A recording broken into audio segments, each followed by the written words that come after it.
शक्तीपीठ महामार्गातून कोल्हापूर सारखा सांगलीला सुद्धा वगळा, शेवटची विनंती अन्यथा विशाल पाटील यांचा सरकारला इशारा। शक्तीपीठ महामार्गातून ज्या पद्धतीनं कोल्हापूरला वगळलं गेले त्याच पद्धतीनं सांगली जिल्ह्याला वगळावं, सरकारलाही शेवटची विनंती अन्यथा आंदोलन करावं लागेल असं खासदार विशाल पाटील यांनी सरकारला इशारा दिला आहे। आम्ही शक्तीपीठ महामार्गाला विरोध करत नाही। शक्तीपीठाला रत्नागिरी नागपूर हा पर्यायी रस्ता आहे आणि याच रस्त्याला शक्तीपीठ जोडावेत। ज्या भागात शेतकरी जमीन द्यायला तयार आहेत त्या ठिकाणच्या जमिनी घ्याव्यात। तासगाव मिरज या तालुक्यातील शेतकऱ्यांचा शक्तीपीठ महामार्गास विरोध आहे। नियोजित शक्तीपीठ ही खरोखर शक्तीपीठाला जोडण्यात येणारा रस्ता आहे की दुसऱ्या हेतूने निर्माण केलेला रस्ता आहे?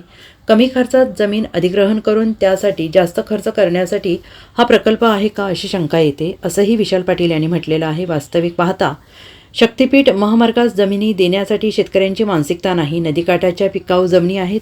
शेतकऱ्यांनी कष्ट करून ऊस बागा पिकवलेल्या आहे। शासनाकडून जिरायत नोंद झालेली आहे, त्यामुळे मूल्यांकन कमी होते, परिणामी नुकसान भरपाई कमी मिळते। जिरायतीची नोंद बागायत केली तर नुकसान भरपाई दुप्पट मिळेल।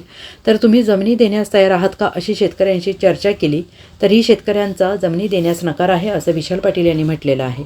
हे बघा, राजकीय भाषण करायचं म्हटलं तर अत्यंत दुर्दैवी आहे आणि खोटं बोलायची सवय इलेक्शनच्या तोंडावर भाजप सरकारला आहे असं म्हणावं लागेल। मात्र आता राजकारण ह्यात आणण्यापेक्षा एक ह्या मतदारसंघाचा प्रतिनिधी म्हणून मी स्वतः स्टेक होल्डरशी म्हणजे शेतकऱ्यांशी बोललेलो आहे। शेतकऱ्यांना ह्या ठिकाणी आपल्या पिकाऊ जमिनी म्हणजे ह्या ठिकाणी ह्या नदीकाठच्या जमिनी आहेत, चांगले पिकाऊ जमिनी आहेत, त्या ठिकाणी जो रस्ता आणायचा प्रयत्न चाललेला आहे त्या रस्त्याला जमीन द्यायची मानसिकता शेतकऱ्यांची नाही आहे। निश्चितच त्यांना जो मोबदला मिळणार आहे तो तर खूपच अत्यल्प आहे।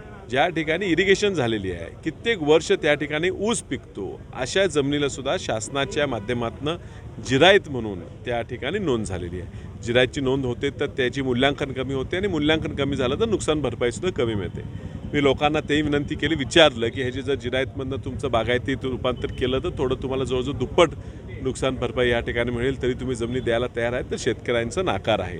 या शेतकऱ्यांना त्या ठिकाणी चांगली शेती पिकवलेली आहे, खूप कष्टातनं त्या ठिकाणी आपल्या बागा जगवलेल्या आहेत, ऊस पिकं जगवलेली आहेत, त्यांना ह्या जमिनी द्यायच्या नाही आहेत। कोल्हापूर जिल्ह्याच्या आणि सांगलीच्या पश्चिम भागाचा एकंदरीत जनतेचा आणि ह्या ठिकाणी पिकांचा खूप साम्य आहे।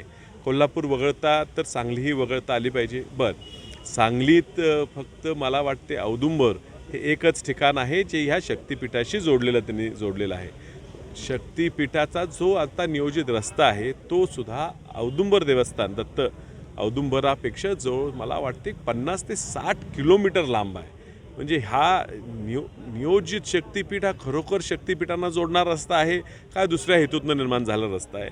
जवळपास सुद्धा त्या ठिकाणून कुठलंही देवस्थान जात नाही असा हा रस्ता आणलेला आहे। फक्त स्वतः जमिनी अधिग्रहण करणे, कमी खर्चात जमिनी मिळाव्यात आणि त्याच्यावर जास्त खर्च करणे यासाठी हा प्रकल्प आहे का अशी शंका येते।